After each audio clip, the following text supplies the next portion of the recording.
Jacob Malkoun went out there and did the damn thing, but unfortunately, Lupita Godinez ends up shitting the bed for us, and we have to rip up our ticket for the Locky two-step, which ultimately means we have to rip up our ticket for our Locky Trinity, which would have ended up crashing anyway as Bill Algeo got knocked out by Kyle Nelson in the first round. Very weird performance from Algeo, but from Godinez, I think I did not give enough credit to Jandiroba, and I'll take that loss on the chin.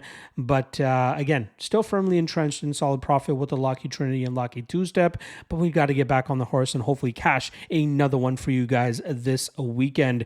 Reminder, there's a ton of regional MMA going down this weekend. Tonight we got LFA 181 going down. Tomorrow in the morning we got Cage Warriors and KSW going down. I'll have breakdowns for those on the Lock of the Night Patreon page. Make sure you guys check out that out with the link in the description below. And also I drop these parlays to the Patreon folks on Mondays normally, so they're able to lock in a better price than what the public will normally get when I drop these this free parlay segment for you guys on Friday afternoons. So if you want it earlier, check out the Lock of the Night Patreon page for a ton of great content, stuff that the public does not get either. So if you want to hop in on that, check the link in the description below.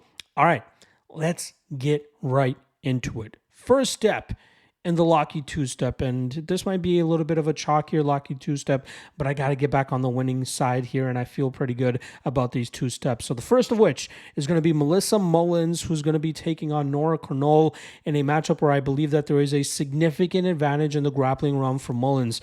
Mullins does a great job in terms of hiding her takedowns behind her improving striking game, and she has great durability to take some shots on the chin if she needs to, but she's always able to get the fight to the ground, and from there she does such a great job in terms of distributing her weight and making sure she remains balanced on top of her opponents and always staying a step ahead so that she's able to get to the dominant position required to rain down big elbows and big shots or eventually open up a submission opportunity that she's able to sink in.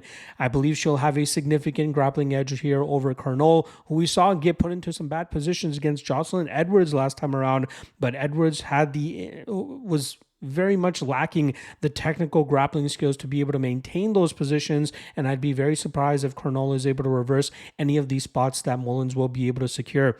Even if that does become the case, Mullins is very good in terms of getting back into a positive position or a dominant position with a reversal or a get up and then rinse and repeating with a grappling heavy style. Cornell is very aggressive, she's very physical, but I believe that's going to work against her here as Mullins drags this fight to the ground and smashes her from that top position, hopefully securing this first step of our Locky two-step.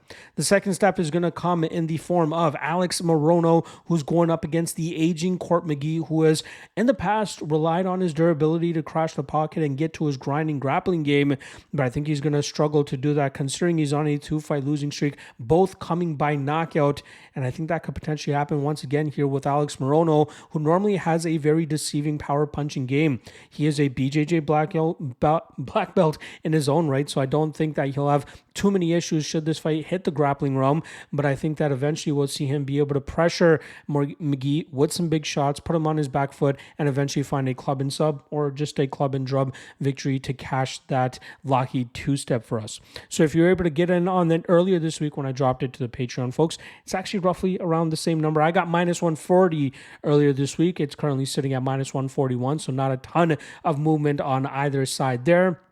But there was some movement on the Locky Trinity. So if you want to complete the Locky Trinity, we're going to get cheeky with it here as I'm going to go with an underdog play in Cynthia Calvillo, who takes on Piera Rodriguez, who suffered her first professional defeat last time around against Jillian Robertson. Cynthia Calvillo is on a very tough run in her own way, so I understand people's hesitancy in terms of having some confidence in her here, but there is a clear discrepancy in the skills that Calvillo has been going up against compared to what she's going to be fighting here in Rodriguez. Calvillo, when she was at her best, which was just around the time COVID hit, was a fighter that was able to take opponents to the ground and grind them out from that top position or even find submissions and put them away. Her momentum was very much in her favor in her last matchup against Lupita Godinez, which she ended up losing by split decision, but we saw some good things in that matchup from her that showcases that she can still go out there and have some decent performances and showcase some skills that she still has. In this matchup against Rodriguez, she might be at a slight disadvantage in the striking realm, but I believe she'll be able to get this fight to the ground with relative ease, and then from there land some big shots from on top and open up a submission opportunity to choke out Piera Rodriguez and hopefully cash our Locky Trinity parlay. If you were able to lock it in earlier this week when I dropped it for the Patreon folks, you were able to get plus 277. Right now it sits at plus 259, so it's shifted down a little here as there has been love coming in on Calvillo throughout fight week. Let's see if she can bring it on home for us and cash this ticket. There you guys go. Locky Trinity, Locky two-step, free parlay for you guys. I'll see you guys later today for the 3 best prop bets, which we definitely got to get back onto the winning track. See you guys then.